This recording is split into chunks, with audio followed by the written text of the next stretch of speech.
नमस्कार, मैं आज़ाद कबीर। आप देख रहे हैं न्यू इंडिया न्यूज़। ये न्यू इंडिया न्यूज़ का खास कार्यक्रम है ग्राउंड जीरो कार्यकर्ता क्या मौका मिलेगा। हम जितनी भी पॉलिटिकल पार्टीज़ हैं, चाहे वो बीजेपी हो, कांग्रेस हो या आम आदमी पार्टी हो या बीएसपी हो, सभी पार्टी के जो ग्राउंड जीरो के कार्यकर्ता हैं, उनकी पूरी लाइफ की जर्नी, उनका जो सोशल और उनके सामाजिक कार्य, हर चीज़ उनकी हम आपको दिखाएंगे। ग्राउंड जीरो कार्यकर्ता जो होते हैं वो पार्टी के बैकबोन होते हैं और पार्टी की जान होते हैं वो, लेकिन वो अपनी पूरी लाइफ, पूरा जीवन पार्टी के उत्थान के लिए, पार्टी की तरक्की के लिए वो सब कुछ अपना लगा देते हैं, तन मन धन सब कुछ लगा देते हैं। और उनकी लाइफ की जो जर्नी और उनके सामाजिक जो कार्य हैं वो ना ही जनता को पता लग पाता है और ना ही पार्टी के आला कमान को पता लग पाता है। इसी गैप को पाटने के लिए ये न्यू इंडिया न्यूज़ का एक इनिशिएटिव है। हम सभी कार्यकर्ताओं को, चाहे वो किसी भी पॉलिटिकल पार्टी के हों, बीजेपी के हों या कांग्रेस के या आम आदमी पार्टी या बीएसपी, सभी कार्यकर्ताओं को इस खास शो में, कार्यक्रम में हम उनके सफ़र को, उनकी जर्नी को लेकर के आएंगे। न्यू इंडिया न्यूज़ का ये खास कार्यक्रम है ग्राउंड जीरो कार्यकर्ता क्या मौका मिलेगा। इसी के सिलसिले में आज हम नए वार्ड में हैं। एमसीडी वार्ड नंबर 17 है, विधानसभा क्षेत्र आदर्श नगर। और हमारे साथ इस वक्त मौजूद हैं एक युवा चेहरा, अरुण उदय गुप्ता जी। अरुण उदय गुप्ता जी का जो पॉलिटिकल बैकग्राउंड है वो बहुत ही स्ट्रॉन्ग बैकग्राउंड है। बीजेपी के ये कर्मठ कार्यकर्ता हैं, ग्राउंड जीरो के कार्यकर्ता हैं। और आज हम जानेंगे अरुण उदय जी से इनकी पूरी लाइफ, इनके सफ़र के बारे में, क्या सामाजिक कार्य अरुण जी ने किए हैं, जनता के लिए क्या किया है, ये सारी बातें आज आप अरुण जी से खुद ही आप सुनेंगे। अरुण जी, बहुत बहुत स्वागत है आपका न्यू इंडिया न्यूज़ पे। जी नमस्कार। सर, सबसे पहला सवाल आपसे यही होगा कि जब समाज में आप एक जनता के प्रतिनिधि होते हैं तो एक सामाजिक दायित्व आता है। क्या आप जिम्मेदारी एक महसूस करते हैं कि एक प्रतिनिधि, एक लीडर और एक नेता की जनता के प्रति क्या जिम्मेदारी होती है? क्या कहना है सर आपका? जी बिल्कुल, एक जनप्रतिनिधि की और एक जिसको जनता द्वारा ही एक लीडर बनाया जाता है, तो उसकी पूरी जिम्मेवारी होती है हर जनता के जिस क्षेत्र का वो प्रतिनिधित्व करता है, उस क्षेत्र की सभी समस्याएं, सभी सुख दुख, उस सभी में वो भागीदार वो होना चाहिए, ऐसा मेरा मानना है। और बिल्कुल हर प्रकार से जो है एक जनप्रतिनिधि का दायित्व बनता है कि 24 घंटे वो जनता के लिए समर्पित रहे। बिल्कुल, अपना पूरा समय उनकी समस्याओं को हल करने के लिए, और अपना पूरा 100% अपना एफर्ट्स करे कि उनकी जो समस्या है किस प्रकार से सॉल्व हो सकती है, पब्लिक की समस्याएं किस तरह से मैक्सिमम ज़्यादा से ज़्यादा सॉल्व हो सकती है। सर, इसी सिलसिले को हम आगे बढ़ाएंगे।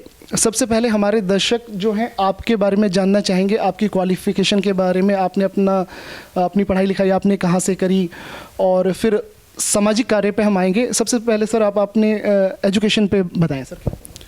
जी, मैंने बीकॉम किया। बीकॉम पास के बाद मैंने फिर अपना दिल्ली यूनिवर्सिटी, उसके बाद I did my MBA from UK, from Coventry university Birmingham.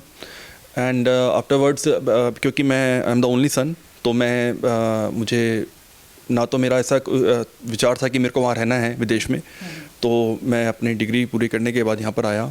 उसके बाद मैंने यहाँ पर जेनपेक्ट एक कंपनी है अपनी, उसमें मैंने जॉब किया। और उसके बाद मैंने अपने पिताजी के साथ उनके व्यवसाय में मैंने उनका सपोर्ट करता था। और अभी कुछ समय से मैं मेडिसिन्स के व्यवसाय में हूँ। तो ये मेरा, मुझे लगता है एक एजुकेशन वाइज मेरा ये जर्नी रही। अरुण जी, आपने अपना कॉलेज, अपना दिल्ली यूनिवर्सिटी से अपना बीकॉम आपने कंप्लीट किया। उसके बाद आप यूके चले गए, यूनाइटेड किंगडम आप चले गए, इंग्लैंड चले गए, और वहाँ से आपने अपनी एमबीए कंप्लीट करी। सर, जब आप एमबीए कंप्लीट करके इंग्लैंड से वापस यहाँ आ रहे थे, तो आपके माइंड में अपनी कंट्री के लिए, इंडिया के लिए आपने क्या सोचा था? क्या कहना है? देखिए, मैं पहली बात तो एक विचार घर में बना कि ठीक है, एक आप बाहर पढ़ाई करने विदेश में जाने का है, तो क्योंकि एक एक्सपोजर मिलता है आपको, बहुत अलग अलग लोगों से मिलना होता है, अलग विचार पता लगता है। तो लेकिन कभी भी ऐसा नहीं था कि मुझे वहाँ रहना है, क्योंकि एक बचपन से ही मुझे ये है कि परिवार से ऐसा ये मिला है कि मुझे अपने देश में ही रहना है। और बल्कि एक बात और भी है कि जब आप अपने देश से बाहर चले जाते हैं तो आपको अपने देश की और भी ज़्यादा एक जिसे कहें कि याद आती है। तो उसको बहुत ज़्यादा एक ऐसा फील होता था और मुझे यही था कि मेरी डिग्री होते ही, हालांकि मेरा उसके बाद वर्क वीज़ा भी मेरा था, लेकिन और काफ़ी लोग प्रयास करते हैं कि वहाँ डिग्री के बाद वर्क वीज़ा में वो काम करें, तो लेकिन मुझे ऐसा था कि मेरे को शिक्षा से, और पिताजी का भी सब में परिवार में यही था कि भाई मेरे को आके वापस आ जाना है, वापस अपनी कंट्री, अपने देश में आ जाना है, मदरलैंड आना है आपको। जी जी बिल्कुल। तो मैं इसी के फिर नाते तुरंत ही मैं वहाँ से मेरी डिग्री होते ही मैं वापस आ गया था। और अगले सवाल पे हम आगे बढ़ेंगे सर। राजनीति में, पॉलिटिक्स में अरुण उदय गुप्ता का इंटरेस्ट कब और कैसे आया? आपको इंस्पिरेशन कहाँ से मिली? इस पे आपका क्या कहना है सर? देखिए, मैं बचपन से ही अपने घर में मैंने जनसंघ से भी और फिर उसके बाद भाजपा के कार्यक्रम लगातार होते थे, और उसके बाद मेरे जो दादाजी हैं वो भी राष्ट्रीय स्वयंसेवक संघ के पिछले 60 वर्षों के नियमित स्वयंसेवक रहे। अच्छा, आपके दादाजी आरएसएस के राष्ट्रीय स्वयंसेवक संघ के 60 सालों तक उन्होंने अपने पूरी लाइफ के वो एक ग्राउंड जीरो के कार्यकर्ता वो भी रहे, सेवक रहे वो भी। मेरे पूजनीय दादाजी स्वर्गीय श्री रतनलाल गुप्ता जी, तो उन्हीं से मुझे लगता है हमको ये संस्कार हमें मिले कि भाई राष्ट्रीय स्वयंसेवक संघ से वो जुड़े, और उसके बाद लगातार वो यहाँ पर शुरू के कुछ जो कार्यकर्ता बंधु थे यहाँ पर हमारे इस आदर्श नगर क्षेत्र में, क्योंकि अभी हमारे परिवार को यहाँ पर लगभग 60 वर्षों से ज़्यादा हो गए हैं, तो वो उनमें से एक थे। और उसके बाद हम फिर पिताजी मेरे इसमें एक्टिव रहे, वो भाजपा जिला में महामंत्री रहे, जिले में कोषाध्यक्ष रहे, मंडल में रहे, युवा मोर्चा के अध्यक्ष रहे, तो काफ़ी वर्षों की उनकी जर्नी रही। तो मैं शुरू से ही देखता था कि भाई पूजनीय दीनदयाल उपाध्याय जी का चित्र घर में और श्यामा प्रसाद मुखर्जी जी का चित्र घर में, तो वही संस्कार देखते देखते मैं बड़ा हुआ। लगातार कार्यक्रम होते थे भाजपा के, और हमारी जो नीतियां हैं भाजपा की किस प्रकार से चल रही हैं, तो वहीं से मुझे ये एक बीजारोपण एक हुआ एक तरीके से। और उसके बाद मैं भी लगातार, चाहे शुरू से ही जितने भी चुनाव होते थे तो उसके अंदर अपनी पार्टी को, भाजपा की रीति नीतियों को आगे बढ़ाना, वोट के लिए घर घर जाना, संपर्क करना, तो वहीं से ये सिलसिला शुरू हुआ। अच्छा, ये सिलसिला जो था ये बचपन से ही शुरू हो गया था, और क्योंकि आपने जैसा कि अभी बताया कि आपके दादाजी और फिर उसके बाद आपके फादर वो एक्टिव रूप से बिल्कुल एक्टिव कार्यकर्ता थे, और संगठन के लिए, भाजपा के लिए प्रचार करना या जनसंपर्क करना या डोर टू डोर कैंपेन करना, तो वो बचपन से वो सारी पॉलिटिकल एक्टिविटी आपने अपने आंखों से घर में देखी? मैंने देखी भी और मैंने की भी। अच्छा। क्योंकि मैं स्वयं जहाँ पर मेरे को जिम्मेवारी मिलती थी कि जहाँ पर भी अगर कोई बूथ कार्यकर्ता हमारे कम हैं या किसी को सहायता की ज़रूरत है, तो मैं स्वयं जाकर वहाँ वोट की पर्ची घर में देना। अच्छा। और ऐसा मैंने, मतलब मेरे को लगता है कि ऐसा कोई भी चुनाव नहीं होगा पिछले, अगर मैं बात करूँ 20-25 साल से, कि मैं लगातार हर चुनाव में घरों में घंटी बजा के आपने वोट डाला नहीं डाला, हम भाजपा से आए हैं, आपने पर्ची आपको मिली नहीं मिली। तो ये एक कार्यकर्ता के रूप में मैंने ये किया और सीखा, वहीं से सीखा। और मैं बाल्यकाल से ही क्योंकि दादाजी भी मेरे जुड़े रहे और पिताजी भी, तो मैं राष्ट्रीय स्वयंसेवक संघ का स्वयंसेवक रहा। लगभग मुझे लगता है मैं अब मुझे लगभग 30 वर्ष मुझे हो जाएंगे राष्ट्रीय स्वयंसेवक संघ का सदस्य होते हुए। अच्छा, आप भी शुरू से अपने बचपन से ही, आप चाइल्डहुड से ही आप भी आरएसएस से आप जुड़े हुए हैं? मैं बिल्कुल जुड़ा रहा जी। मैं अलग अलग जिम्मेवारियों पे भी रहा। मैं राष्ट्रीय स्वयंसेवक संघ में मैं सायम शाखा का मुख्य शिक्षक भी रहा। उसके बाद मैं जिला कॉलेज विद्यार्थी प्रमुख की जिम्मेवारी मैंने निभाई, और मैं संघ का परम पूजनीय गुरुजी जन्म शताब्दी वर्ष में मैं विस्तारक के रूप में भी मैंने अपना समय दिया। दिल्ली में ही लोधी कॉलोनी में मैं विस्तारक के रूप में भी रहा। और उसके बाद फिर क्योंकि पिताजी भी राजनीति में थे और भी हमारे ऐसे संपर्क थे, तो क्योंकि हमारे यहाँ पर क्या है कि संगठन में सभी को आगे बढ़ाते हैं, जो अगर क्योंकि हम अगर मैं समझ सकता हूँ, परिवारवाद नहीं चलता है। अरुण जी, ये आपने सफ़र बताया अपने दादाजी का, अपने फादर का, और आप 30 साल से आरएसएस से आप जुड़े हुए हैं। हमारे दर्शकों को और भारत की जनता को ये बताइए कि जो राष्ट्रीय स्वयंसेवक संघ है, उनका जन कल्याण के लिए और भारत निर्माण के लिए क्या किस तरह से आरएसएस सोचती है और कार्य करती है? देखिए, राष्ट्रीय स्वयंसेवक संघ वो बनी ही जन कल्याण के लिए और राष्ट्रवाद के लिए, कि अपने देश को एक सूत्र में पिरो के देश के सभी नागरिकों को, सभी बंधुओं को सर्वधर्म सद्भाव के साथ, और कि सभी के मन में अपने देश के प्रति एक प्यार और एक देशभक्ति का जो जज्बा है वो बना रहे। तो इसके लिए साथ जो है राष्ट्रीय स्वयंसेवक संघ कार्य करता है। और चरित्र निर्माण, कि जो हमारे देश के निवासी हैं उनका जो है उनका चरित्र एक किस प्रकार से अच्छा वो निर्माण हो, वो नए कार्यकर्ता बने, नए अच्छे लोग आगे बढ़ें। तो इस सभी सोच के साथ कि और समाज में सेवा का काम कैसे कर सकते हैं, तो ऐसे बहुत सारे प्रकल्प हैं जिसको लेकर जो है राष्ट्रीय स्वयंसेवक संघ लगातार समाज में काम करता है।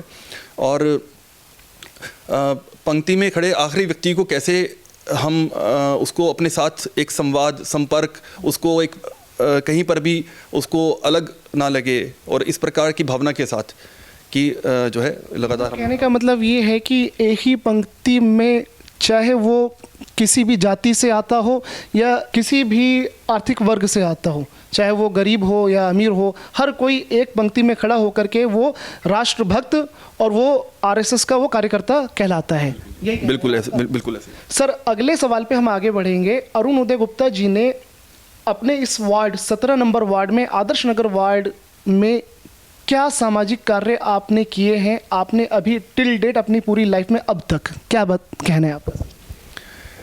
देखिए, अगर आप टिल डेट की बात करते हैं तो मैं बचपन से ही हमारे यहाँ पर अनेकों कैंप लगा करते थे, चाहे आधार कार्ड का कैंप हुआ, चाहे वोटर आईडी का कैंप हुआ, और तो इस तरह के कैंप लगातार हमारे यहाँ लगते रहे, जिसके अंदर मैंने अब तक लगभग 8000 वोटर आईडी मैंने स्वयं अपने यहाँ से, मेरे यहाँ पर कार्यालय में लोग आए, उनके हमने बनवाए यहाँ पर, मैंने स्वयं उसको वोटर आईडी कैंप लगवाया, खुद उसको अप्लाई करवाया, ऐसा करके मैंने उनकी हेल्प करके वो बने।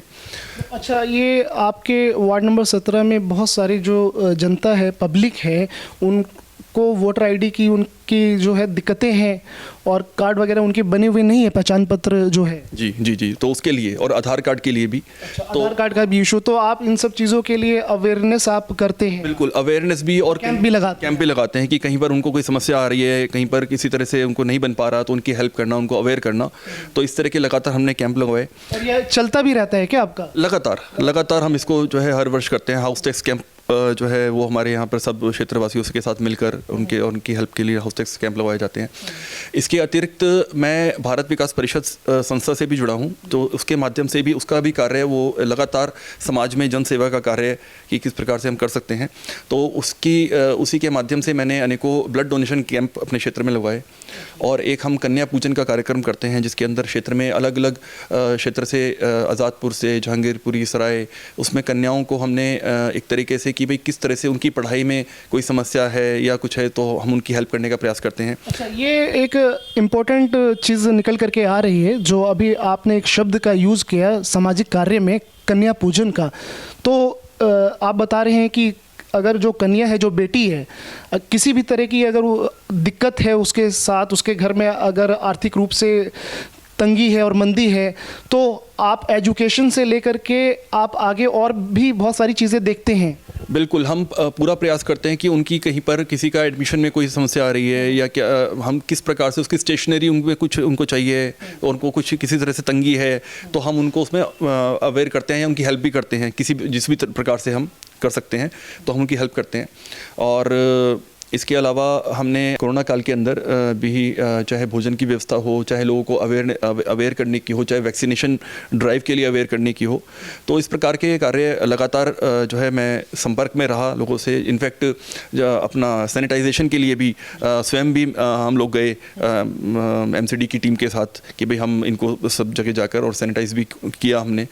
तो इस प्रकार के लगातार कार्य मुझे लगता है कि हम चलते रहे हैं। अच्छा, ये सारे काम जो है सेवा के काम करते रहते हैं आप लोग। अरुण जी, ये तो हो गए एक सामान्य सामाजिक कार्य, लेकिन नियो इंडिया न्यूज़ अरुण उदय गुप्ता से कुछ खास और विशेष कार्य के बारे में जानना चाहते हैं हम, और हमारे दर्शक भी ये जानना चाहेंगे कि आपको कोई ऐसे कार्य आपके मेमोरी में अभी याद आ रहे हैं जो आपने काम किए हैं या आप करते हैं और करेंगे, जो कि ह्यूमैनिटी के लिए और मैनकाइंड के लिए और मानवता के लिए बहुत ही इम्पॉर्टेंट और दिल को छूने वाले काम, वैसे कुछ कार्य अगर 1 2 3 हैं तो सर बताइए हमारे दर्शकों को। देखिए, ऐसे कार्य जो आप कह रहे हैं मानवता के लिए और दिल को छूने वाले, तो मुझे लगता है कि ऐसे काम में मुझे जो एक सबसे प्रथम काम याद आता है वो है, और जो मेरी एक दिली इच्छा है कि मैं इस चीज़ को कर पाऊँ क्षेत्र में भी, और इसको जितना ज़्यादा इसका विस्तार कर पाएँ, विस्तार और बढ़ाव इसका हो जाए, इसको बढ़ाव हो जाए, वो है कि मेरे अगर मुझे मौका मिलता है या आगे भी या नहीं भी, हम एक जनसेवक के रूप में जो हमारे समाज में जो महिलाएं हैं, जो खासकर जो महिलाएं एक घर में काम करती हैं, उनको हमें लगता है कि नहीं भाई ये तो महिलाएं घर में काम करती हैं तो कुछ ज़्यादा कुछ नहीं करती, तो घर में जो महिला है उसके अंदर भी ये आत्मसम्मान आए कि मैं भी कर सकती हूँ समाज में, मैं भी बाहर निकल के काम कर सकती हूँ, वो इतनी सेल्फ डिपेंडेंट हो, वो उसमें विश्वास बढ़े, वो सक्षम हो हर चीज़ में करने के लिए, तो उसके लिए उसके अंदर वो जो भाव है एक महिला के अंदर, वो भाव जगाने का जो काम है, मुझे लगता है क्योंकि बहुत सारे क्षेत्र में जहांगीरपुरी है, सराय है, आज़ादपुर है, हमारी जो बहनें हैं वो घरों में हैं, लेकिन उनकी जो स्किल्स है वो स्किल वो यूज़ नहीं कर पाती, स्किल से डेवलप नहीं हो पाती। आप बात कर रहे हैं जो गृहिणी होती है, हाउसवाइफ होती हैं, और वो घर ही में 4 दीवारी में बंद होकर के रह जाती हैं, आप उन्हीं की बात कर रहे हैं? बिल्कुल उन्हीं की बात कर रहा हूँ, और घर में बंद होकर भी रह जाती हैं, और हम उनको उनके पूरी तरह से उनकी जो उपयोगिता है, और वो कहीं पर तो पुरुषों से भी अधिक बहुत सारी जगह ऐसी हैं जो बहुत अच्छा काम करती हैं, लेकिन कहीं ना कहीं हम समाज में हमारी रूढ़िवादी सोच है कि हम उसको उतना ज़्यादा वैसे ना बाहर नहीं आ पाती हैं। तो मेरा ऐसा बहुत है कि हम इनको अवेयर करें, इनके लिए कैंप लगाएं, इनके लिए अगर कोई निम्न वर्ग के हैं तो उनके लिए सिलाई केंद्र शिक्षण का हो कि वो अपना खुद का अर्निंग कर पाएं। यानी आपके कहने का मतलब ये है कि स्किल डेवलपमेंट की आप बात कर रहे हैं, कौशल विकास की आप बात कर रहे हैं, और जो महिलाएं हैं घर से बाहर नहीं निकल पाती हैं, आर्थिक तंगी झेलना पड़ता है, और उसी आर्थिक तंगी की वजह से घरेलू हिंसा भी होती है, तो आपकी ये दिली इच्छा है कि आप इस तरह के काम आप करते हैं और करेंगे, बिल्कुल, है ना? क्योंकि आपने जो जन कल्याण और मानवता की बात की, तो मुझे लगता है कि सबसे ज़्यादा जन कल्याण और मानवता इसी में है कि एक तो जो हमारी महिलाएं हैं, हमारी माताएं बहनें हैं, वो एक बहुत अच्छे उनका सम्मान के साथ वो अपना एक क्षेत्र में कार्य करें, और उस जो सोच है कहीं ना कहीं अभी भी ये रूढ़िवादी सोच है कि पुरुष प्रधान समाज की है, उसको भी कहीं ना कहीं मुझे लगता है हम लोगों को समझने की ज़रूरत है। और दूसरा, बच्चों की शिक्षा, ये 2 ऐसी चीज़ें हैं जो मुझे लगता है कि सबसे ज़्यादा एक आवश्यकता है कि उसको हमें हर तरीके से बढ़ावा देना चाहिए, और इसके लिए हम लगातार हमारी जैसे संस्था है भारत विकास परिषद से भी मैं जुड़ा हूँ, तो हम लोग लगातार, और चाहे वो स्टेशनरी डिस्ट्रीब्यूशन का कार्य हो, चाहे उनकी बच्चों की पढ़ाई के लिए हो, चाहे महिलाओं के लिए सिलाई केंद्र खोलने का हो, या उनको एक उसके लिए आत्मनिर्भर बनाने का प्रयास हो जी। और इसके अतिरिक्त हमारे माननीय प्रधानमंत्री नरेंद्र मोदी जी का भी एक आह्वान है, बेटी बचाओ बेटी पढ़ाओ, तो वो भी इसी से ही है कि इसी का पार्ट महिला आगे बढ़े और बच्चों में शिक्षा बढ़े। तो ये दोनों चीज़ें क्योंकि ये सबसे ज़्यादा आवश्यक है हमारे समाज को और देश को आगे बढ़ाने के लिए। जी बिल्कुल, आपने सही कहा सर। ये तो बहुत अच्छी बात है कि समाज में महिलाओं को आगे लेकर के आना और बच्चों की जो शिक्षा है, एजुकेशन है, ये 2 आपने पॉइंट बताए। तो नियो इंडिया न्यूज़ अरुण उदय गुप्ता जी से ये बात हम जानना चाहेंगे कि महिलाओं को आप आगे लाने के लिए आपके प्रयास में क्या आर्थिक मदद भी शामिल है? देखिए, आर्थिक मदद कहीं से भी, देखिए अगर क्या है, जैसे हमारे निगम में पहले जब फंड की समस्या नहीं थी तो हम लोग निगम से भी महिलाओं को सिलाई मशीन्स और ये सब चीज़ें मुहैया कराते थे, और बिल्कुल, और पेंशन भी एक बहुत बड़ा सहारा होता था। लेकिन ये दोनों चीज़ें दिल्ली सरकार की एक राजनीति की वजह से या केजरीवाल जी की एक उसकी वजह से दोनों ही चीज़ें नहीं हो पा रही, क्योंकि केजरीवाल सरकार आते ही उन्होंने निगम की और दिल्ली सरकार की दोनों पेंशन बंद कर दी। एक महिला जो विधवा हो गई या एक वृद्ध अवस्था पेंशन है, विकलांग पेंशन है, तो ये इनको बड़ा सहारा मिल जाता था एक पेंशन का। हाँ बिल्कुल, ये जन कल्याणकारी योजनाएं जो हैं वो गरीबों तक पहुंचनी चाहिए, चाहे वो विडो हों या डिसेबल्ड हों या डाइवोर्सी हों। बहुत सारी हमारी महिलाएं हैं जो पीछे हैं। बिल्कुल, तो यही लेकिन ये बड़ा हमें बड़ा ही इस बात को दुख के साथ कहना पड़ रहा है कि ये जब केजरीवाल सरकार के आने के बाद ये उन्होंने पेंशन पे रोक लगा दी, जबकि हमारे निगम की पेंशन पहले आती थी और नियमित आती थी और सबको मिलती थी। उन्होंने ये फंड रोककर मुझे लगता है कि बहुत ही गलत किया। तो इससे दिक्कतें आ रही हैं थोड़ा काम करने में। बिल्कुल दिक्कतें आ रही है। वो देखो, निगम के जो काम हैं वो तो अलग है, वो तो एक अलग प्रकार से वो एक रूल रेगुलेशन के अकॉर्डिंग वो एक स्ट्रक्चर्ड उसका तरीका है, उसका फंड भी रोका गया केजरीवाल सरकार द्वारा। लेकिन ये बड़ा दुख का विषय है कि जो एक अपनी राजनीति के चलते एक बेसहारा महिला, अगर किसी के पास जो एक अर्निंग मेंबर किसी वजह से नहीं रहा घर में, या कोई महिला वृद्ध है, तो सरकार ने एक उनके लिए एक प्रावधान किया कि भाई उनको पेंशन दी जाएगी। लेकिन केजरीवाल सरकार ने वो पेंशन तक बंद कर दी थी। तो ये बहुत ही एक मुझे लगता है कि एक अन्याय वाली स्थिति है जो उनके साथ, और कहीं ना कहीं हाँ बिल्कुल आपके अकॉर्डिंग ये गलत बहुत गलत हुआ है। ठीक है सर, हम अगले सवाल पे हम आगे बढ़ेंगे। हाँ, और जो अपना जहाँ तक आर्थिक मदद की बात है कि हम अपनी एनजीओ है, जैसे हमारी तो बहुत बड़ी एक संस्था है, भारत विकास परिषद है, या और भी हम सब मिल बांट के आपस में जो हमारे सक्षम, हमारा हेतु यही है कि जो हम समाज के सक्षम लोग हैं हाँ वो आगे बढ़े। मैं बिल्कुल आपको एक सेकंड रोक रहा हूँ, आपसे बात यही सवालों के सिलसिले में हम यही समझना चाह रहे हैं सर कि आपने बात करी महिला विकास की, महिलाओं को चार दीवारी से निकाल करके बाहर लेकर के आना और रोजगार की तरफ आपने रोजगार, आत्मनिर्भरता और स्वावलंबन की आपने बात करी है, और जो कि हमारे देश की, भारत की महिलाओं के लिए बहुत ही ज़्यादा ज़रूरी भी है।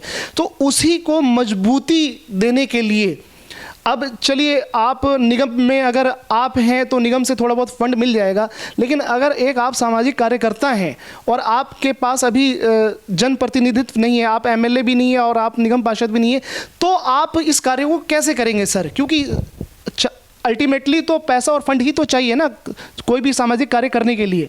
सर इसके अंदर मैं आपको एक कहना चाहूँगा कि आपने जो कहा कि अगर मैं निगम पार्षद नहीं हूँ या एमएलए नहीं है, या कोई एक साधारण आदमी कैसे कर सकता है कि मदद कैसे कर पाएगा। मैं देखिए इस चीज़ के अंदर मैं आपको ये कहना चाहूँगा कि आप सबसे बड़ी जो चीज़ है वो है आपके अंदर भाव होना चाहिए। भाव होना चाहिए। अगर आपके अंदर भाव है, अगर आप भाव नहीं है, आप एमएलए बन जाएं, आप एमपी बन जाएं, you can not do anything for the society, तब भी आप नहीं कर पाएंगे। लेकिन अगर आपके अंदर भाव है, तो आप अगर जनप्रतिनिधि भी नहीं है तो भी मुझे लगता है कि एक व्यक्ति भाव के साथ हर चीज़ में सक्षम है और उस विचार के साथ वो आगे बढ़कर सब कार्य कर सकता है, चाहे वो सब लोगों को लेकर आगे बढ़कर, और वो जब वो भाव होगा तो मुझे लगता है कि सब लोग उसके साथ जुड़कर उसकी इस अच्छे काम में, इस नेक काम में सब आगे बढ़ेंगे। और जो समाज के, जो सोसाइटी के सक्षम लोग जो होते हैं, समृद्ध होते हैं, उनकी भी यहाँ पे ज़रूरत पड़ती है, वो भी आगे आएंगे और आते भी हैं। क्या अरुण उदय गुप्ता जी के साथ ऐसी टीम है जो कि आप सामाजिक कार्य में लोगों के लिए, आप जनता के लिए आप उनकी आप मदद करते हैं? आप देखिए, मैं आपको कुछ उदाहरण के साथ बता देता हूँ कि हम भारत विकास परिषद संस्था से जैसे जुड़े हैं। मैं उसका यहाँ पर सचिव था, उसके बाद मैं अभी प्रांत में मेरे पास महासचिव का दायित्व है, और अभी हम स्कूल में गए, निगम के स्कूल में गए। ये बात हो गई 3 वर्ष पुरानी। हम निगम के स्कूल में गए तो हमने देखा कि वहाँ पर जो है काफ़ी काम की ज़रूरत थी। हमने फ़ंड की बात की तो उन्होंने हमें निगम से आया कि भाई फंड, ये भी पहली बार हुआ कि केजरीवाल सरकार ने शिक्षा का जो बजट है वो कभी भी कम नहीं होता, लेकिन ये ऐसी सरकार है कि इसके अंदर शिक्षा का जो फंड है उसको भी रोका गया। ये बहुत ही, आप निगम की आप बात कर रहे हैं, जबकि केजरीवाल सरकार का तो ये कहना है कि हमने दिल्ली में जो शिक्षा है और स्वास्थ्य है उस पर बहुत काम किया है, लेकिन आप यहाँ पे सवाल उठा रहे हैं कि निगम में वो शिक्षा पे फंड नहीं दे रहे। कहाँ तक ये बात ठीक है? देखिए, ये बात बिल्कुल सरासर गलत है। और ये अगर आप किसी स्कूल में जाएं, एक तो मॉडल स्कूल इन्होंने बनाकर उसका ये प्रचार करते हैं, बड़े बड़े अखबारों में बड़ी बड़ी ऐड देते हैं लाखों करोड़ों की, लेकिन प्रचारों से, झूठे वादों से कुछ होने नहीं वाला। आपके अकॉर्डिंग आप ये कहना चाह रहे हैं कि जो वो मॉडल कुछ स्कूलों का मॉडल बना देते हैं और वो प्रचार करते हैं, तो सेकेंडरी स्कूल और सीनियर सेकेंडरी स्कूल जो 10+2 स्कूल हैं सर, वो तो चलिए दिल्ली सरकार के अंडर में आते हैं, लेकिन निगम के जो स्कूल हैं सर वो तो आपके निगम के अंडर में ही आएंगे और निगम में बीजेपी है, तो फिर निगम के स्कूलों की हालत का जो ठेकरा है वो आप दिल्ली सरकार पे कैसे फोड़ सकते हैं? बिल्कुल, मैं इसी पे आ रहा हूँ जी। देखिए क्या होता है, जो भी निगम है, निगम को चलाने का जो एक उनको फंडिंग का जो है वो राज्य सरकार उसको देती है। दिल्ली सरकार है तो केजरीवाल सरकार जो है हमें निगम को फंड देती है कि आप सुचारू रूप से चला पाएँ निगम को, उनको फंडिंग के लिए कि आपको कितना कितना फंड चाहिए, शिक्षा के लिए कितना चाहिए ये। तो मैं ये पूछना चाहता हूँ कि क्या दिल्ली सरकार के स्कूल में बच्चे पढ़ने वाले बच्चे ही क्या हमारे यहाँ पर बच्चे हैं, या जो निगम के स्कूल में पढ़ने वाले बच्चे, क्या उनका कोई वो नहीं है कि उनको उनकी भी देखरेख की जाए, उनकी पढ़ाई का, क्या वो हमारे देश के भविष्य नहीं है? नहीं, बिल्कुल आपकी के सवाल आपके सही हैं। हाँ, तो इसलिए जब मैं पता किया मैंने कि भाई शिक्षा का जो बजट है उसको भी रोका गया, तो वो मेरे को लगा कि यार ये इनकी जो भाव है, जो इंटेंशन है, वो ये नहीं है कि हमारे राज्य का बच्चा, हमारे देश का बच्चा विकास करे, आगे बढ़े, आगे भविष्य उसका अच्छा उज्जवल हो। इनका जो हेतु है वो ये है कि हम किस प्रकार अपने कुछ स्कूलों का मॉडल बना के प्रचार करके और हम किसी भी तरीके से सत्ता हासिल करे रखें। तो जबकि होना क्या चाहिए कि हर बच्चा, दिल्ली राज्य में पढ़ने वाला हर बच्चा जो है उसका सभी का भविष्य उज्जवल बने, ऐसा एक सोच होनी चाहिए। लेकिन वहाँ पर वो सोच नहीं है, इनका सोच जो है वो राजनीतिकरण की तरफ है, हर चीज़ का राजनीतिकरण करके और सत्ता पाने की सोच है। तो आपका इशारा अरुण उदय गुप्ता का कहना ये है कि दिल्ली सरकार में सीएम केजरीवाल साहब ने अपने स्कूलों को तो अच्छे बना लिए और कुछ स्कूलों के आपके अकॉर्डिंग, और एमसीडी के जो स्कूल हैं, निगम के स्कूल हैं, उसके साथ सौतेलापन है, वहाँ के विकास और वहाँ की डेवलपमेंट, वहाँ का इंफ्रास्ट्रक्चर को नज़रअंदाज किया जा रहा है। आपका ये कहना है? बिल्कुल ऐसा ही है जी, क्योंकि जितना फंड अपेक्षित था, चाहे वो स्कूल की मेंटेनेंस के लिए या स्कूलों में फैसिलिटीज़ देने के लिए, उतना फंड कभी भी नहीं दिया गया, उसको रोका गया। अब उनका इस बात के लिए क्या हेतु है, क्या कारण है, वो अच्छे से बता पाएंगे, लेकिन वो सरासर मेरे को लगता है कि हमारे बच्चों के साथ वो गलत है, अन्याय है। अब मैं इसमें एक और उदाहरण आपको देना चाहूँगा, जो मैं अभी बात कर रहा था कि जब हम स्कूल में गए तो हमने देखा कि निगम में फंड, या आप अपने वार्ड 17 नंबर वार्ड की बात कर रहे हैं, किस लोकेशन पे आप गए थे? मैं बताता हूँ जी, ये आदर्श नगर का स्कूल है। हम करीबन 3.5 साल पहले हम अपने भारत विकास परिषद के कुछ सदस्य वहाँ पर विजिट पे गए कि भाई हम किस प्रकार से वहाँ अच्छा कर सकते हैं, क्योंकि ये हमारा रूटीन है कि हम कहाँ पर भी किस प्रकार से चीज़ों को अच्छा सुचारू रूप से चला सकते हैं। तो जब हम वहाँ गए तो हमें पता लगा कि वहाँ पर समस्याएँ थी। जो एक वहाँ पर सेक्शन चलता है नर्सरी का, प्री नर्सरी का, तो प्री नर्सरी के बच्चे वहाँ ज़मीन पे बैठे हुए थे। तो हमने बात की गरिमा जी से कि भाई इसका फ़ंड का आप कराएं ताकि बच्चे उसमें कर पाएँ। तो उन्होंने जब पता किया तो वहाँ पर आया कि भाई अभी फ़ंड नहीं हो पाएगा एकदम से, और बड़ा होगा भी तो बड़ा लेट होगा। तो फिर हमने अपने यहाँ के जो अपने सक्षम हमारे जो बंधु हैं उनसे बात करके, कुछ आरडब्ल्यू के लोगों से, कुछ यहाँ के रेजिडेंट से, उनसे बात करके, और हमने फिर वहाँ पर उन बच्चों के लिए डेस्क, चेयर्स, स्टेशनरी और उनके इसलिए बहुत अच्छे अच्छे कलरफुल जो अपना ये होते हैं वॉल हैंगिंग्स, ये सब चीज़ें हमने वहाँ मुहैया कराई। और वो बच्चे आज अब आप जाके देखेंगे बहुत अच्छे से वहाँ पढ़ रहे हैं, जैसे एक प्राइवेट स्कूल में पढ़ते हैं। तो इस तरीके से हम उस समय सरकार पे निर्भर नहीं रहे कि उनका फंड आएगा या जब होगा, लेकिन हमने एक कोशिश की एक ऐसा उदाहरण पेश करने की कि हम उन पे निर्भर ना होते हुए, और हम अगर सक्षम हैं कहीं पर तो हम आपस में मिलकर किस प्रकार से उनकी मदद कर सकते हैं, ऐसा हमने करने का प्रयास किया। और मुझे लगता है कि बहुत अच्छा आज जो है वहाँ पर एक सेटअप है बच्चों का, जो ऐसा एक। तो ये सारा कार्य आपने और आपकी टीम ने, एनजीओ ने ये सारा कार्य किया है?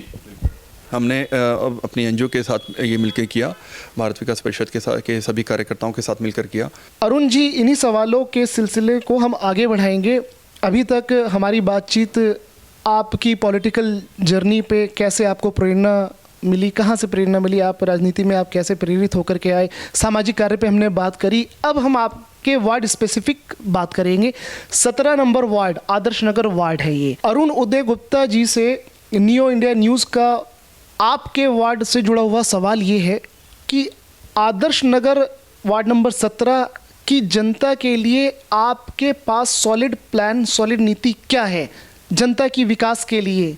क्या आपने सर रणनीति, स्ट्रेटेजी और प्लान आपने तैयार कर रखे हैं सर?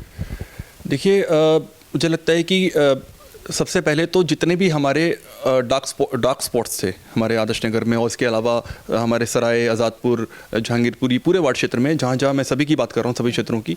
ये तो डार्क स्पॉट शब्द का आपने यूज़ किया, इसको थोड़ा आप बताएंगे हमारे दर्शकों को आप? जी, डार्क स्पॉट मतलब कि जहाँ पर भी जब अंधेरा होने के बाद, जैसे जहाँ अंधेरा रहता है, जहाँ पर लाइट पहुँच नहीं पाती, जो स्ट्रीट लाइट है, तो स्ट्रीट लाइट जहाँ पर नहीं पहुँच पाए तो वो डार्क स्पॉट बोलते हैं उसको। तो वहाँ पर क्या होता है कि हमारी बहन बेटियाँ जाती हैं तो उनको भी कहीं ना कहीं थोड़ा सा डर रहता है कि भाई कोई या फिर कोई क्राइम ना हो जाए, कोई। हाँ। तो हमने उस पर प्रयास किया और काफ़ी हद तक हम उसमें सफल भी हुए। लेकिन अब कुछ पॉइंट्स जैसे जैसे हमारे पास आते रहते हैं, हम वहाँ पर प्रयास करते हैं कि वहाँ पर भी हम लाइट्स, स्ट्रीट लाइट्स। ये आपकी कोशिश है कि डार्क स्पॉट जो है वार्ड नंबर 17 में, जहां पे लाइटें नहीं है, अंधेरा रहता है, जिस भी गली में पूरे वार्ड की आप बात करें, वहां पे आप अंधेरा खत्म कर देंगे, रोशनी लेकर के आएंगे। एग्जैक्टली। तो ये एक हमारा एक पूरा उस पे है, प्रायोरिटी है। और इसके अलावा जितने भी हमारे ऐसे पॉइंट्स थे जहाँ पर डेब्रिस रहता है या कूड़ा रहता है, तो उसके लिए अभी काफ़ी जगहों पर हमने काफ़ी करोड़ों रुपए की लागत से कॉम्पैक्टर लगाए हैं, जो कि एक काफ़ी न्यू टेक्नोलॉजी है, जो कूड़े को इकट्ठा करके और उसको एक बड़े ही अच्छे तरीके से, ताकि उसका आगे हम कूड़े को यूज़ भी कर सकते हैं। तो उसकी वजह से क्या है, और वो बिल्कुल स्मेललेस होता है, उसमें जो कूड़ा होता है वो बिल्कुल स्मेल नहीं आती है, जहाँ पर उसका कॉम्पैक्टर, इट्स कॉल्ड कॉम्पैक्टर। हाँ। तो उसको हमने अपने वार्ड में करीबन 5 जगह हमने उसको लगाया। और एक बहुत बड़ी समस्या थी भड़ोला में कम से कम 20-25 सालों से एक बहुत बड़ा एक कूड़े का खत्ता था। तो वहाँ पर भी वो कॉम्पैक्टर लगाया गया और बहुत बड़ी वहाँ पर बहुत गंदगी का ढेर रहता था और बहुत सालों की समस्या थी वो, तो उसको वहाँ पर दूर किया गया। इसके अलावा हमारे माननीय डॉक्टर हर्षवर्धन जी हमारे सांसद हैं, उनकी प्रेरणा से हमने यहाँ पर ओपन जिम लगवाए। अच्छा, ये पार्कों की आप बात कर रहे हैं? आप पार्कों में, हाँ, देख रेख है। और उन हमारे लगभग मुझे लगता है 5-6 पार्कों में हमारे ओपन जिम लगे हैं। सराय में भी लगा है, आदर्श नगर में भी, जहांगीरपुरी में भी, आज़ादपुर में भी, इन सभी क्षेत्रों में ओपन जिम लगाए गए। और यहाँ पर मैं आपको अरुण जी रोक रहा हूँ। नियो इंडिया न्यूज़ आपसे ये जानना चाहेगी सर कि आपके नज़र में वार्ड नंबर 17 में आप क्या चैलेंजेस, क्या चुनौतियाँ आप देख रहे हैं कि कुछ ऐसे काम जो अभी जनता की डिमांड वाले काम हैं, क्या आपने उसको अपने डायरी में नोट डाउन किया है? क्या आपको लगता है कि कुछ ऐसे काम अभी जो है बाकी हैं, जो होने चाहिए आपके हिसाब से, और जनता उसको चाहती है कि वो जल्द से जल्द हो जाए? क्या कहना है सर इस पे आपका? बिल्कुल, 2-3 काम ऐसे हैं जो मेरी प्रायोरिटी में हैं और मुझे लगता है कि उसको हमें जल्द से जल्द करना ही है। तो उसमें है जैसे कि एक तो हमारा ड्रेनेज सिस्टम है पूरे वार्ड के अंदर। मुझे लगता है कि ड्रेनेज सिस्टम को खासकर भड़ोला, सराय, आज़ादपुर में और इस वाले हमारे रोड के इस साइड भी, जीटी रोड के साइड भी, तो हमें ड्रेनेज सिस्टम को एक बार दुरुस्त करने की ज़रूरत है, पूरा उसको दोबारा से रीडेवलपमेंट करने की ज़रूरत है। और जो हमारी सड़कें हैं, सड़कों में भी काफ़ी जो हैं पोथोल्स हो गए हैं, काफ़ी जगह जगह गड्ढे हैं, तो उनको भी हमें जो है भरने, काफ़ी भरे हैं, लगातार भरते रहते हैं, लेकिन मुझे लगता है कि एक काफ़ी अच्छे से ओवरहॉलिंग उसकी होने की ज़रूरत है। दोबारा से काफ़ी सड़कें नई भी बननी हैं और पार्कों की मेंटेनेंस, और ये तीनों ही कार्य जो हैं वो कहीं ना कहीं हमें जो निगम में फ़ंड की जो समस्या है उससे हमें जूझना पड़ता है। और कुछ फिर भी अपनी मेहनत करके, प्रयास करके फ़ंड वहाँ से लाते हैं और कुछ हद तक कर पाते हैं, लेकिन मुझे लगता है कि और आगामी कुछ समय में फंड की कमी पूरी होते ही हम इसको बहुत अच्छे से इसको सब काम को करेंगे। तो यहाँ पे आपने 3 बड़ी बातें बताई कि एक जो ड्रेनेज सिस्टम है, नाले नालियाँ हैं, और जो गली की सड़कें हैं, और आपकी तीसरी पार्क्स का मेंटेनेंस, इस पे काम होना और बाकी है थोड़ा, और फंड की दिक्कत भी आप बता रहे हैं। बिल्कुल ऐसा ही है, ये तीनों हमारे प्रायोरिटी पे हैं। और देखिए, चाहे निगम में इनकी केजरीवाल सरकार की राजनीति के चलते निगम में फंड आए या ना आए, हमें इस पे काम करना ही करना है ना। हाँ, अब एक सवाल हम आपसे ये भी हम पूछेंगे सर कि आपके ही वार्ड में 2-3 लोकेलिटी है जहाँ पे थोड़ी हालत बहुत ख़राब है, वहाँ के बारे में आपका क्या कहना है? नंबर 1 पे है भड़ोला, नंबर 2 पे आपके एमसीडी के फ्लैट्स भी जहांगीरपुरी के आपके इसी वार्ड में आते हैं, और ये जी ब्लॉक भी आपके ही वार्ड में आता है, और उसकी जुगियाँ भी आपके ही वार्ड में आते हैं। तो क्या आपको लगता है कि सर वहाँ पे थोड़ा काम और होना चाहिए? देखिए, मुझे लगता है थोड़ा नहीं, वहाँ पर काफ़ी काम होना चाहिए, काफ़ी काम की आवश्यकता है, और उसके लिए हम लगातार प्रयास भी करते रहते हैं। लेकिन वहाँ पर समस्या यही है कि हालांकि हमने एमसीडी फ्लैट्स के अंदर भी, अगर आपने देखा होगा, वहाँ पर भी ओपन जिम लगवाया है। वहाँ के जो पार्क हैं, क्योंकि मैं रोक रहा हूँ आपको, क्योंकि ये जो 3 जगह के मैंने नाम बताए, बढ़ोला, जी ब्लॉक और जी ब्लॉक की झुग्गी और एमसीडी फ्लैट्स जो है, यहाँ पे अगर हम बात करें हरियाली की, ग्रीनरी की, जो कि एमसीडी के काम में आता है, ग्रीनरी की थोड़ी कमी है, साफ़ सफाई की हम बात करें उसकी कमी है, डार्क स्पॉट है यहाँ पे, अंधेरे हैं, स्ट्रीट लाइट नहीं है, नालियाँ नहीं हैं, सड़कें ठीक नहीं, ये सारी दिक्कतें हैं सर, और आप भी जानते हैं। तो इसको आप कितनी जल्द से जल्द आप इसे ठीक करेंगे सर? आप देखिए, मैं इसके अंदर मैं आपको बताता हूँ कि जो आपने पॉइंट बोले, हमने एमसीडी फ्लैट में भी, जहांगीरपुरी में भी, भड़ोले में भी, सभी जगह हमने पार्कों का डेवलपमेंट भी कराया, वहाँ पे ग्रीनरी भी पूरी कराई, और ओपन जिम भी लगवाए। तीनों जगह ओपन जिम भी लगे हुए हैं। लेकिन उसके बाद क्या हुआ कि अब निगम में, मैं दोबारा से बोलूँगा कि जैसे अब हमारे यहाँ माली हैं, एक लिमिटेड नंबर ऑफ़ मालीज़ हैं, और वो माली जब रिटायर हो जाता है तो नया उसकी जगह भर्ती नहीं होता, क्योंकि जो पुराने माली हैं उन्हीं को सैलरी नहीं मिल पा रही, वो due to the same reason, fund crisis की वजह से। उसके बावजूद भी हमने वहाँ पर एमसीडी फ्लैट में भी, और जहांगीरपुरी में भी, और भड़ोले में भी हमने पार्कों को जो है लैंडस्केपिंग बोलते हैं, लैंडस्केपिंग का काम वहाँ पर कराया, मिट्टी डलवाकर, मिट्टी भराव करा के वहाँ ग्रीनरी ग्रास करवाई। फिर हमने वहाँ पर जो वहाँ के निवासी हैं उनसे भी हमने मीटिंग करी, आरडब्ल्यू के लोगों से हमने कहा कि भाई ये इस तरह से समस्या है, तो हम क्यों ना एक बार डेवलप जैसे कराया तो हम खुद मिलकर इसको हम कर पाएँ कि भाई पानी हमने भिजवाया वहाँ पर, और थोड़ा सा मेंटेनेंस हम लोग भी करें, पब्लिक का भी सपोर्ट होना, तभी हम प्रयास करें। तो वो बात करते हुए उनको समझ में भी आया, काफ़ी दिन तक वो चला भी, लेकिन वो मॉडल फिर उसके बाद कहीं ना कहीं उसमें हम सभी की कहीं ना कहीं कुछ कमी रह गई, लेकिन मुझे लगता है कि उस पर दोबारा प्रयास करके हम उसको करेंगे। मतलब ये है कि आप इन 3 लोकेलिटी पे फोकस करेंगे, यानी जो भी दिक्कतें हैं, जो भी अभी बची कुछ दिक्कतें हैं, वो उसे ठीक कर दिया जाएगा। पूरे वार्ड क्षेत्र में जो भी क्षेत्र आएगा तो उसके सभी जगह पे इक्वली फोकस हम वैसे भी करते हैं और आगे भी करेंगे। और जो समस्याएं हैं वो हम लगातार जो संवाद है वहाँ पर क्षेत्रीय निवासियों से संवाद करके उनसे संवाद में रहते हैं आप। सर, अगले सवाल पे हम आगे बढ़ेंगे। ये आदर्श नगर की हम आप बात कर लेते हैं। आदर्श नगर में आप 2 सबसे बड़ी दिक्कतें, समस्या क्या देखते हैं? क्या आपको लगता है कि आदर्श नगर में जनता के सारे काम कंप्लीट हो चुके हैं, या आपको लगता है कि कुछ और काम यहाँ पे होने चाहिए आपके हिसाब से, या आपकी वो प्लान में, नीति में आपने बना रखा है, सोच रखा है यहाँ की जनता के लिए? क्या कहना है? देखिए, बिल्कुल सोचा हुआ है और लगातार उसके लिए प्रयासरत भी हैं। मैं आपको बताता हूँ कि एक तो कम्युनिटी पार्किंग की बहुत समस्या है। हमने काफ़ी जगह लैंड के लिए यहाँ पर प्रयास किया कि निगम की लैंड पे हम कम्युनिटी पार्किंग कर पाएँ, तो उसमें जब पार्किंग बहुत इंपॉर्टेंट चीज़ है। हाँ, दिक्कतें आती हैं, सही जगह पे गाड़ियाँ पार्क होनी चाहिए, इससे क्राउड भी बचता है, उनकी कार की सेफ्टी भी होती है, और इजीली एक अच्छा एनवायरनमेंट। इसकी कोशिश आप कर रहे हैं क्या? इसकी हमने पूरा इसका प्रयास किया, लेकिन उसमें क्या हुआ था, हमारे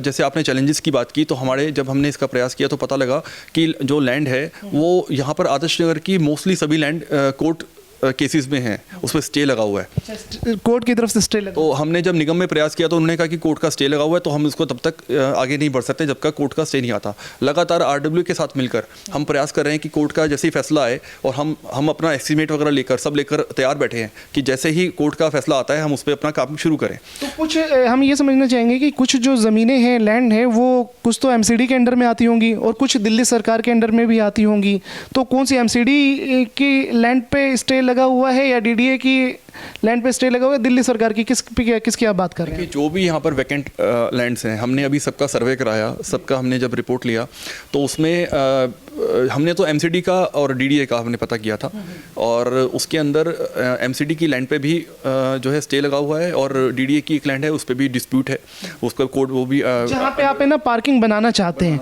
और खाली जगह वही है जहाँ पे डिस्प्यूट है, और अदर खाली जगह कहीं पे नहीं है क्या?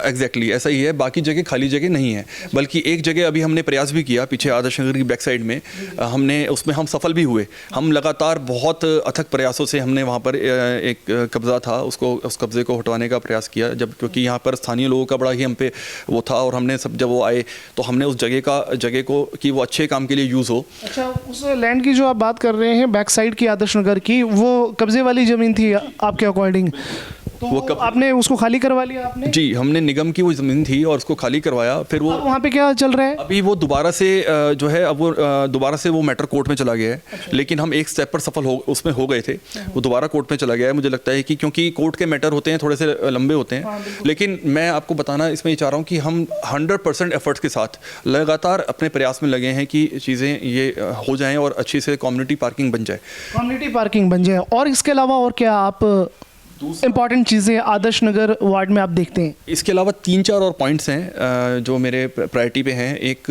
डिस्ट्रिक्ट पार्क का है, क्योंकि सुभाष पार्क हालांकि हमने निगम की तरफ से बहुत अच्छा डेवलप किया है उसको। जी, हाँ, और एक छोटा सा पार्क है, एक बड़े पार्क की एक डिमांड है हाँ, लेकिन अभी क्या है कि अभी आदर्श नगर की जो जियोग्राफिक फी है, जियोग्राफिकल काफ़ी डेंसिटी बढ़ गई है, पॉपुलेशन काफ़ी बढ़ गई है, वोटर जो है अपना, तो हम एक डिस्ट्रिक्ट पार्क की बहुत ज़रूरत है, चाहे वो डिस्ट्रिक्ट पार्क हो या डिस्ट्रिक्ट पार्क कम स्पोर्ट्स क्लब। तो ये दोनों चीज़ें मिलाकर एक ऐसा कुछ एक हमारा प्रोजेक्ट है, और उसके अंदर हमने आगे बात भी की। हमने दिल्ली सरकार को भी बहुत पत्र लिखे, लेकिन उनकी तरफ से सिर्फ एक वही आता रहा, आश्वासन आता रहा, लेकिन कभी भी इसमें आगे वो नहीं बढ़े। तो लेकिन पीछे की जो 2-3 लैंड्स हैं वहाँ पर, उन ज़मीनों पर हमारा प्रयास है कि हम उसको कर पाएंगे आगे आने वाले कुछ समय में। दूसरा, और एक मेरी दिली इच्छा है कि जो हमारे क्षेत्रवासी हैं उनको एक फैसिलिटी, जो कि मेडिकल फैसिलिटीज़ जब भी उनको चाहिए होती है तो उनको कहीं ना कहीं दूर जाना पड़ता है या प्राइवेट में जाना पड़ता है, लेकिन एक सरकारी एक सभी सेवाओं से लेस एक अस्पताल यहाँ पर हो, ऐसा मैं बहुत वर्षों से मेरी इच्छा है। और इसके लिए एक सुटेबल लैंड हमें चाहिए सबसे पहले, क्योंकि हम इसका प्रोजेक्ट भी हमने चर्चा की, इसकी एस्टीमेट की भी चर्चा की, लेकिन जब तक एक सुटेबल लैंड हमें नहीं मिल पाएगी तो हम इसको, लेकिन मेरा पूरा प्रयास है कि एटलीस्ट एक 300-400 बेडेड एक हॉस्पिटल, जो एक हॉस्पिटल आपके इस वार्ड में 17 नंबर वार्ड में, बल्कि अगर हम ये कहें कि आदर्श नगर विधानसभा क्षेत्र में 3 वार्ड आते हैं, 16, 17 और 18, तो आपके इस पूरे विधानसभा क्षेत्र में एक भी हॉस्पिटल नहीं है। तो आप इस पे आप एक प्रोजेक्ट आप तैयार कर रहे हैं, आप सोच रहे हैं कि एक हॉस्पिटल यहाँ पे 200-300 बेड का गवर्नमेंट हॉस्पिटल होना चाहिए। बिल्कुल, क्योंकि निगम के हमारे बहुत अच्छे अस्पताल हैं, हिंदू राव अस्पताल है, और भी बहुत अच्छे अस्पताल हैं जो, तो इसी प्रकार का एक अस्पताल मुझे लगता है कि यहाँ पर यहाँ की डेंसिटी देखते हुए, यहाँ की लोगों की ज़रूरत देखते हुए यहाँ पर एक इस प्रकार का अस्पताल होना चाहिए, जिसके लिए मैं पूरी तरह से प्रतिबद्ध हूँ कि मुझे वो काम यहाँ पर। अच्छा, बिल्कुल आप इसमें संघर्ष कर रहे हैं? आप बिल्कुल संघर्ष करूँगा, कर भी रहा हूँ और आगे भी करूँगा कि यहाँ पर एक हॉस्पिटल एक बहुत अच्छा हमारा बन पाए, नगर विधानसभा क्षेत्र में होना चाहिए। बिल्कुल जी, बिल्कुल। अच्छा अरुण जी, एक बात और बताइए कि आपके 17 नंबर वार्ड में प्राइमरी हेल्थ की, स्वास्थ्य केंद्र की, डिस्पेंसरी की क्या हालत है, उस पर आपका क्या कहना है? देखिए, हमारी प्राइमरी हेल्थ केयर के लिए, जो कि one of the most important एक बेसिक सर्विस होती है किसी भी सोसाइटी के लिए, तो हमारी निगम की डिस्पेंसरीज़ हैं जो बहुत अच्छा काम कर रही हैं। हमारी इंदिरा नगर में डिस्पेंसरी है और आज़ादपुर में है, तो हम वहाँ पर कि भाई कोई भी बंधु आता है, वहाँ डॉक्टर भी रहते हैं, बहुत अच्छे क्वालिफाइड डॉक्टर हैं, और मेडिसिन उनको निःशुल्क वहाँ पर प्रोवाइड कराई जाती हैं। तो ये तो आपके अकॉर्डिंग यहाँ पे 2 डिस्पेंसरियाँ चल रही हैं। सर, सवाल यहाँ पर ये निकलता है कि 17 नंबर वार्ड में 2 डिस्पेंसरी काफ़ी है आपके हिसाब से? बाकी और इलाके की जनता कहाँ जाएगी? नहीं, उसमें क्या है आप ही के वार्ड की हम बात कर रहे हैं। बिल्कुल, आपका प्रश्न उचित है। उसमें क्या है, 2 डिस्पेंसरीज हैं। एक आज़ादपुर के लिए वहाँ पर है, जब हमारे वार्ड जो है जीटी रोड के राइट में भी आता है, जीटी रोड के लेफ्ट में है। लेफ्ट में जो है सारे बंधु इंदिरा नगर जो है हमारी डिस्पेंसरी, वहाँ पर उनका एक अच्छा वो हो जाता है, जितने भी लोग हैं उनको उसके लिए वो उनको कर लेती है। और उसके बाद आज़ादपुर की जो है वहाँ पर कर लेती है। और जो भड़ोली और सराय के जो हमारे बंधु हैं, हाँ, उनका क्या होगा? और जी ब्लॉक के हो गए, झुग्गी हो गई, एमसीडी फ्लैट हो गए, वो कहाँ जाएंगे? बिल्कुल, उनके लिए जो जी ब्लॉक के लिए हमने बात की थी आयुष मंत्रालय में, कि आयुष मंत्रालय को हमने पत्र व्यवहार भी चल रहा है कि वहाँ पर आयुष मंत्रालय की तरफ से एक डिस्पेंसरी एक वहाँ पर खुल जाए। वो अभी प्रोसेस में है और मुझे लगता है कि वो जल्द आने वाले समय में वो वहाँ पर खुल जाएगा। और अभी हमने कम्युनिटी सेंटर के अंदर एक लाइब्रेरी भी खोली है बच्चों के लिए। अच्छा, अभी रिसेंट की बात कर रहे हैं आप, कहाँ पर, किस जगह पे खोली है लाइब्रेरी? जहांगीरपुरी जी ब्लॉक का जो समुदाय भवन है उसके अंदर ही लाइब्रेरी, एक बहुत ही अच्छी शानदार लाइब्रेरी वहाँ पर बच्चों के लिए। तो वो अभी सुचारू रूप से चल रही है अभी? बिल्कुल, बहुत अच्छे से वो लाइब्रेरी चल रही है। और उस लाइब्रेरी के अंदर बहुत अच्छी बुक्स हैं जो हमने जब संपर्क किया। अब ये भी मैं आपको बता दूं कि निगम में जैसे फंड ऐसे बताया कि भाई समस्या थी, तो हमने प्राइवेट स्कूल में बात करके और अपने प्रयासों से वहाँ पर वो बुक्स मुहैया कराई। उनको टेबल चेयर्स भी हमने अपने पास से उनको कराया, लेकिन हमें निगम ने वहाँ पर जगह दी, तो हम निगम ने हमें वहाँ पर, तभी आप सफल हो पाए। ये तो एक आपकी एक अच्छी कोशिश। उसी स्थान पर ही हमारा एक जो कम्युनिटी सेंटर है लाइब्रेरी के साथ में ही, वहाँ पर एक हमारी डिस्पेंसरी भी खुल जाए, इसका भी हमने आगे उनको प्रपोजल दिया हुआ है। अच्छा, उधर ही लाइब्रेरी के ही बाजू पे आप एक डिस्पेंसरी का भी आप वहाँ पे प्लान कर रहे हैं। अरुण जी, एक इम्पॉर्टेंट सवाल न्यू इंडिया न्यूज़ आपसे जानना चाहेगा, और ये सवाल भी है और ये आप ही के वार्ड की जो जनता है, 17 नंबर वार्ड की जनता है, जो बिजनेसमैन है, कारोबारी हैं, जो दुकानदार हैं, पूरे मार्केट की मैं बात कर रहा हूँ, आदर्श नगर की पूरी मार्केट की मैं बात कर रहा हूँ। वहाँ पर टॉयलेट सर 2 है, बहुत जर्जर हालत में है। एक तो अभी कंस्ट्रक्शन चल रहा है, 2 टॉयलेट हमने देखे हैं। प्रॉपर टॉयलेट होना चाहिए विद वाटर फैसिलिटीज़, क्योंकि जो मार्केट में काम करने वाले जो वहाँ पे कारोबारी हैं, दुकानदार हैं, कहाँ जाएंगे सर? और एक पूरे वार्ड में हमने ये कमी देखी है, बल्कि सर एक कमी हमने देखी है कि महिलाओं का क्या पिंक शौचालय टॉयलेट बन सकता है क्या? सिर्फ ये आपके वार्ड के लिए हम नहीं बोल रहे हैं, बल्कि दिल्ली में 272 वार्ड है, हर जगह पे इस तरह का भी कुछ होना चाहिए। तो जन सुविधा के लिए अब हम देखते हैं कि जो एनडीएमसी और साउथ दिल्ली की हम बात कर रहे हैं, वहाँ पे जो जन सुविधाएँ हैं, शौचालय हैं, पिंक टॉयलेट वगैरह हैं, ये सारी चीज़ें, मार्केट में शौचालय, ये सारी चीज़ें अच्छे से उपलब्ध हैं। लेकिन हमारी नॉर्थ दिल्ली में इस तरह की सुविधाएं कम है। दुकानदारों को, कारोबारियों को, बिजनेसमैन को, ऑफिस में या जो शॉप हैं, उनको दिक्कतें आती हैं। क्या कहना है सर आपका? देखिए, इसके अंदर भी मैं आपको यही कहना चाहूँगा कि जब हम चुन के आए थे तो हमने पूरा प्रयास किया था कि ये अपना काम हो जाए। वो प्रोसेस में भी रहा, लेकिन वही फंड का समस्या रही। फिर बाद में कोरोना काल आया।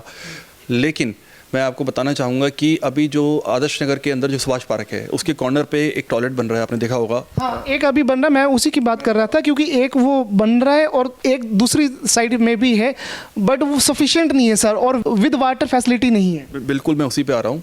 तो हमने एक तो ये वाला और एक आज़ादपुर के अंदर, ये दोनों टॉयलेट हमारे, ये बहुत ही एक हमारे लिए एक खुशखबरी है कि ये दोनों टॉयलेट हमने पूरी सुविधाओं से लेस हैं। पूरे वाटर एक जो अपने होते हैं वाटर कनेक्शन के साथ हैं, और दोनों ही महिला टॉयलेट भी हैं, महिला और पुरुष दोनों रहेंगे। और महिलाओं के लिए इसके अंदर एक अपना एक सैनिटरी पैड है और इसकी भी चीज़ों की भी व्यवस्था है वहाँ पर। अच्छा, बेसिक फैसिलिटीज़ भी होगी।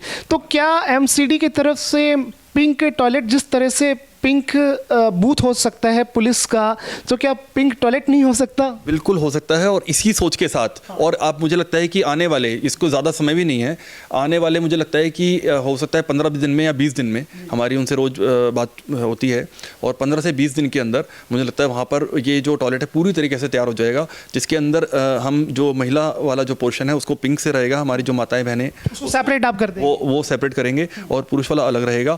और उसके अंदर काफ़ी एक जैसे मॉडर्न, जैसे आपने एनडीएमसी की बात की, न्यू दिल्ली की, मुझे लगता है कि न्यू दिल्ली होगी, साउथ दिल्ली होगी, मुझे लगता है उससे कहीं बेहतर ही आप इसको पाएंगे। अच्छा, मतलब फैसिलिटीज आप अच्छी देंगे।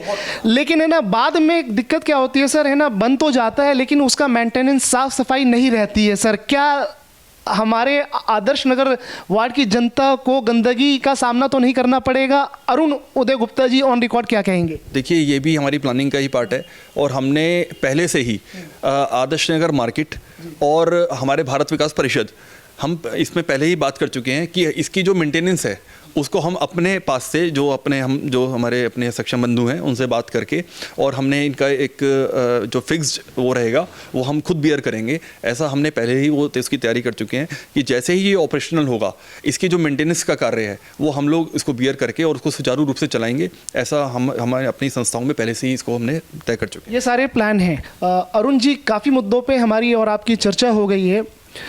अब सवाल ये है कि जो हमारा शो है उसका नाम है ग्राउंड जीरो कार्यकर्ता, क्या मौका मिलेगा? तो बीजेपी के जो आला कमान हैं, जो पार्टी के शीर्ष नेतृत्व हैं, उनसे आप क्या उम्मीद करते हैं आप टिकट के बारे में? देखिए, हमारे जो शीर्ष नेतृत्व है, हमारा आदरणीय शीर्ष नेतृत्व है, वो हर प्रकार से सक्षम है और वो अपनी एक एक बारीकी से वो हर जो कैंडिडेट है उसको देखते हैं, उसकी कैपेबिलिटीज़ हैं कि कितना वो सक्षम है, और तो वो हर तरह प्रकार से सक्षम है और वो जो भी फैसला लेंगे वो हमारे भाजपा के सभी कार्यकर्ताओं को वो पूरी तरह से स्वीकार्य हमेशा होता है और हमेशा रहेगा। सवाल यही है कि क्या मौका मिलेगा? देखिए जी, और मिलना भी चाहिए। देखिए, ये आपकी शुभकामनाएं हैं मेरे लिए। मैं खुद भी आपका स्वागत करता हूं इस चीज़ के लिए। आला कमान से क्या उम्मीदें हैं और युवा चेहरा हैं आप, तो क्या मौका मिलेगा? बिल्कुल, मैं ऐसी आशा करता हूं और हमारी पार्टी जिसको भी आदेश करेगी, जिस भी कार्यकर्ता को, क्योंकि सभी कार्यकर्ता बहुत अच्छे सक्षम हैं और बहुत अच्छे से कार्य करते हैं हमारे भाजपा के, तो पार्टी जिसको भी इसके लिए सूटेबल समझेगी उसको टिकट देगी और हम सभी कार्यकर्ता उनको विजय दिलवाएंगे और अपने वार्ड को सुंदर, स्वच्छ और अच्छा बनाएंगे। तो आपके कहने का मतलब ये है कि बहुत ही प्यारे और अच्छे अंदाज में आपने ये बात बोल दी कि पार्टी अगर आपको भी मौका दे या किसी और कार्यकर्ता को मौका दे तो आपकी पूरी टीम, पूरा जो भाजपा की जो पूरे कार्यकर्ता हैं, सब तन मन धन से जी जान से काम करेंगे 100% ऐसे जी, पूरे अपने एफर्ट्स के साथ। और बिल्कुल जो भी भाजपा के कैंडिडेट यहाँ पर तय होंगे उनको हम मिलकर और उनको बहुत अच्छे मार्जिन से उनको जिता के लाएंगे। ऐसा मैं बिल्कुल पूरे विश्वास के साथ आपको कह सकता हूँ। आपको अगर मौका मिलता है तो आप एक सबसे बड़ा काम अपने वार्ड में क्या करेंगे? अरुण उदय गुप्ता जी क्या करेंगे? देखिए, मैं सबसे बड़ा काम जो मैंने आपको बताया, एक तो मैंने जो अभी अपनी चर्चा में भी बताए 2-3 काम, एक तो महिलाओं और बच्चों को कि उनका हर प्रकार से उनका जो है विकास, कि भाई किस प्रकार से जो बच्चों की शिक्षा और महिलाओं में आत्मनिर्भरता का जो भाव है वो आए, और एक स्वास्थ्य को लेकर एक हॉस्पिटल और एक पार्किंग, और ये 3 बड़े काम हैं। हाँ, हॉस्पिटल, पार्किंग और स्वास्थ्य में ही डिस्ट्रिक्ट पार्क भी आता है, एक पार्क भी आता है। मतलब ये 4 बड़े काम आपने गिनवाए हैं, ये आप काम करेंगे आप। आखिर में, अंत में हम अपने शो को कंक्लूड करेंगे सर। अरुण उदय गुप्ता जी अपने वार्ड नंबर 17 की जनता से क्या संवाद करना चाहती है, क्या संदेश देना चाहती है, क्या कहना है आपका जनता को? देखिए, वार्ड की जनता ना होकर मेरा परिवार है। मैं लगातार मुझे लगता है कि सभी घरों से एक मेरा संवाद संपर्क बना रहता है। ऐसा मेरा पूरा प्रयास रहता है। कोई भी फ़ोन मेरे पास आए, मैं हो सकता है उसको कहीं व्यस्त हूँ, नहीं उठा पाऊँ, मैं कॉल बैक ज़रूर करता हूँ। हर किसी से मेरा एक परिवार की तरह, आप सभी मेरे परिवार हैं, और अगर मुझे पार्टी आदेश देती है और पार्टी का मुझे टिकट मिलता है तो मैं आप सभी से मेरा ऐसा आग्रह है, अपील है कि आप सभी मेरे को, अपने भाई को, अपने बेटे को बहुत अच्छे मतों से विजय दिलवाएंगे और आपका हर प्रकार से मुझे सहयोग मुझे मिलेगा। ऐसा मैं आप सभी से मेरा आग्रह है और निवेदन है। अरुण उदय गुप्ता जी, अगर आपके इस वार्ड से कोई भी जनता, कोई भी अगर किसी भी समस्या को लेकर के या कोई भी परेशानी, किसी भी तरह की कोई भी दिक्कत, आर्थिक प्रॉब्लम या किसी भी तरह की समस्या लेकर के अगर आपके दफ्तर में या आपके दरबार पे, आपके घर पे अगर कोई आता है तो आप उनके लिए क्या करते हैं आप? देखिए, मैं तो बचपन से ही देखता हूँ कि मेरे परिवार में ये एक डेली उसमें शुमार है कि अगर कोई कॉल रात को 3 बजे भी आ रहा है, 4 बजे भी आ रहा है, तो 3 बजे उठकर किसी का कुछ अपने कुछ थाने में कोई बात हो गई तो उनसे बात कर उनका हेल्प करना, या किसी की कोई मेडिकल उसमें चाहिए तो उनकी हेल्प करना। तो ये मैं शुरू से ही ये हमारे उसमें है शुमार है कि रात को 3 बजे 4 बजे मेरा फ़ोन हमेशा 24 घंटे एक्टिव रहता है। उसके अलावा हमेशा ऑफिस और घर पूरा हमारा जो है ऑफिस भी यहीं है, घर भी यहीं है, पूरा 24 आवर्स में कोई भी बंधु आता है तो हम हमेशा हमारे दरवाजे उनके लिए खुले हैं। उनकी देखिए, मैं ये तो नहीं कहूँगा कि हम 100% जो भी बंधु अपेक्षा के साथ आया हम उसकी अपेक्षा हमने पूरी कर दी, कोई आर्थिक अपेक्षा है, किसी की कुछ है, लेकिन मैं इतना ज़रूर कहना चाहूँगा कि अपनी तरफ से पूरे 100 एफर्ट्स के साथ उसकी मदद करने का प्रयास करते हैं। और मुझे लगता है कि बहुत हद तक जो एक किसी बंधु की बहन की अपेक्षा होती है वो हम पूरी भी कर पाते हैं, कुछ उसमें कहीं पर नहीं कर पाते। तो मुझे लगता है कि लेकिन उसके लिए उस दिशा में हम अपने प्रयास पूरे करता हूँ, मैं पूरे प्रयास अपना करता हूँ कि 100% उस दिशा में एक वहाँ पर फ़ोन करके वहाँ जाना पड़े, कहीं पर किसी के पास जाना पड़े, उसके साथ वहाँ पर जाऊँ और मैं अपना दिनचर्या उसी के हिसाब से मैं अपनी ढाल लूँ और ढाल कर उसकी कैसे हेल्प कर पाऊँ इसका पूरा प्रयास मैं आप करते हैं। तो ये बहुत अच्छी बात है कि कोई भी आपके दफ्तर में या कोई भी आपके दरबार पे आपके घर पे आ जाता है तो आप उनकी समस्या का समाधान करते हैं, और ये बहुत अच्छी चीज़ और करना भी चाहिए सर। और हम अपने शो को अब कंक्लूड करेंगे। अरुण जी, बात करने के लिए बहुत बहुत धन्यवाद आपका। बहुत बहुत शुक्रिया जी, थैंक यू सो मच। आप देख रहे थे नियो इंडिया न्यूज़ का ये खास कार्यक्रम ग्राउंड ज़ीरो कार्यकर्ता क्या मौका मिलेगा।